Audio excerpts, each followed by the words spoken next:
Yang kedua, al-amru bis-siyam, perintah puasa. Perintah puasa itu pertama kali di bulan Sya'ban, di penghujung bulan Sya'ban. Syekh Hasan Mashhad menjelaskan dalam kitab Is'af beliau, ada riwayat dari Salman Al-Farisi, Nabi khutbah secara khusus tentang menyambut bulan suci Ramadan. Nah, khutbah itu terjadi di akhir bulan Sya'ban, yang isinya kurang lebih menyatakan bahwa qad azallakum syahrun azimun wa syahrun mubarakun, akan datang pada kalian bulan yang berkah, bulan yang mulia, bulan yang berkah, syahrun azim, syahrun mubarakun, wa fihi lailatun khairun min alfi syahr. Nah, di bulan itu ada satu malam lebih baik dari 1000 bulan. Siapa yang mengamalkan amalan wajib di bulan tersebut, siapa yang mengamalkan amalan sunnah di bulan tersebut, dia mendapatkan pahala amalan wajib. Dan siapa yang mengamalkan amalan wajib di bulan tersebut, yaitu bulan suci Ramadan, maka dihitung dia pahalanya 70 amalan wajib di bulan yang lain.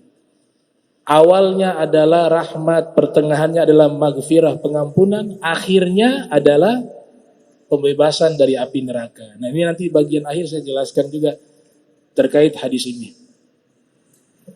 Nah, itu khutbah menyambut bulan suci Ramadan, Nabi sampaikan di akhir bulan Sya'ban. Turunlah ayat di surat Al-Baqarah, faman syahida minkumu syahra falyasumhu. Siapa yang menyaksikan bulan tersebut, melihat hilal, sumu li ru'yatihi wa aftiru li ru'yatihi, fa in qumma 'alaikum fa akmilu 30 yauman min Sya'ban. Lihat hilal. Turunlah ayat perintah, saksikanlah hilal tersebut, maka hendaklah berpuasa. Ayat inilah yang menjadi perintah puasa. Turunnya di akhir bulan Sya'ban.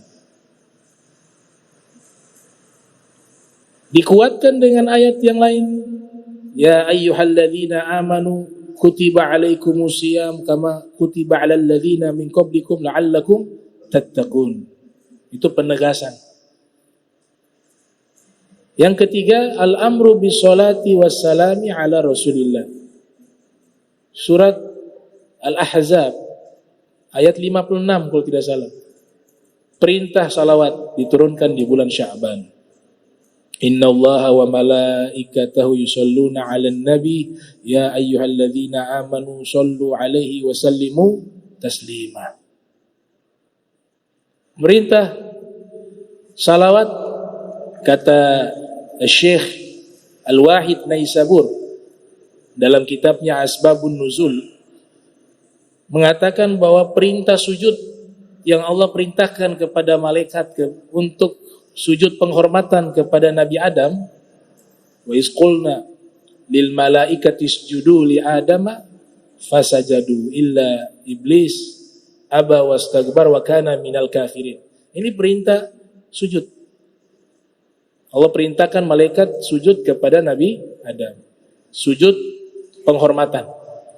Kata Syekh An-Naisabur dalam kitab Asbabin Nuzul, perintah salawat kepada Nabi Muhammad jauh lebih dahsyat daripada perintah sujud kepada Nabi Adam. Dengan beberapa alasan. Yang pertama, perintah sujud kepada Nabi Adam, Allah perintahkan malaikat sujud, yang melakukan hanya malaikat.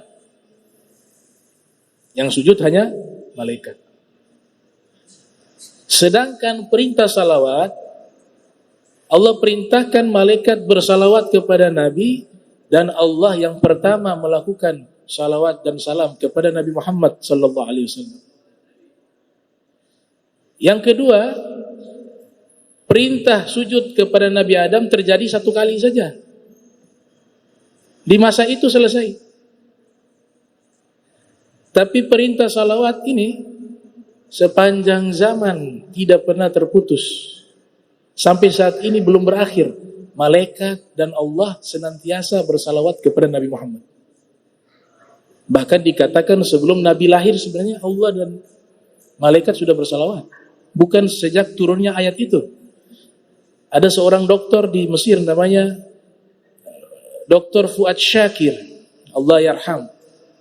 Beliau mengatakan perintah salawat dan salam itu sebenarnya perintahnya sudah ada sebelum alam semesta ini ada.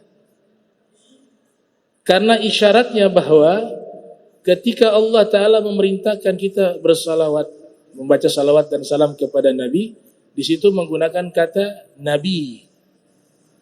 Innallaha wa malaikatahu yusalluna 'alan nabi, bukan ala abdi, bukan ala rasul, bukan ala sayyidina Muhammad, 'alan nabi.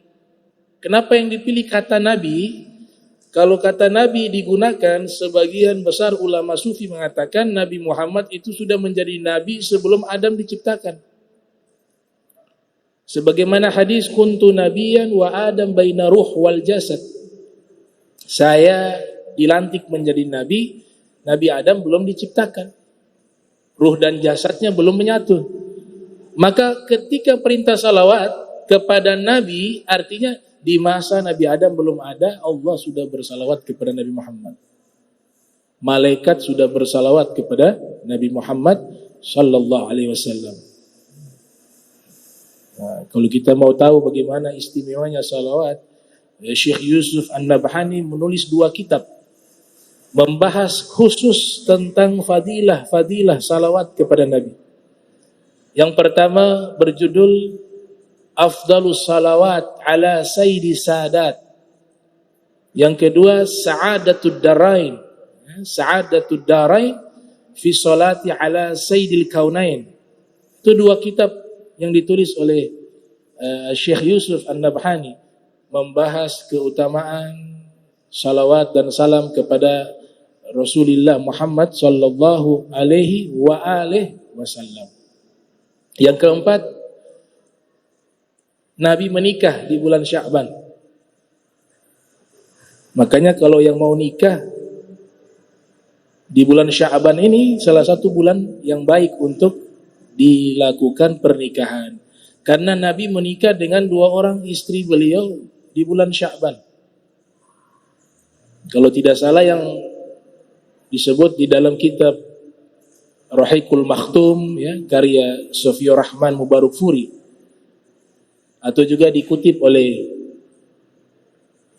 Al-Hafiz Ibnu Katsir yang lahir tahun 700 Hijriah, wafat 774 Hijriah, dalam kitab Al-Bidayah wa Nihayah, atau ditulis oleh Ibnu Zawzi Al-Baghdadi yang lahir tahun 510, wafat 597, dalam kitab Al-Muntazam. Jadi Nabi menikah dengan 2 orang istri beliau itu di bulan Sya'ban. Yang pertama namanya Sayyidah Hafsah, yang kedua Juwairiyah. Nah, kedua istri ini Nabi menikahnya di bulan Sya'ban.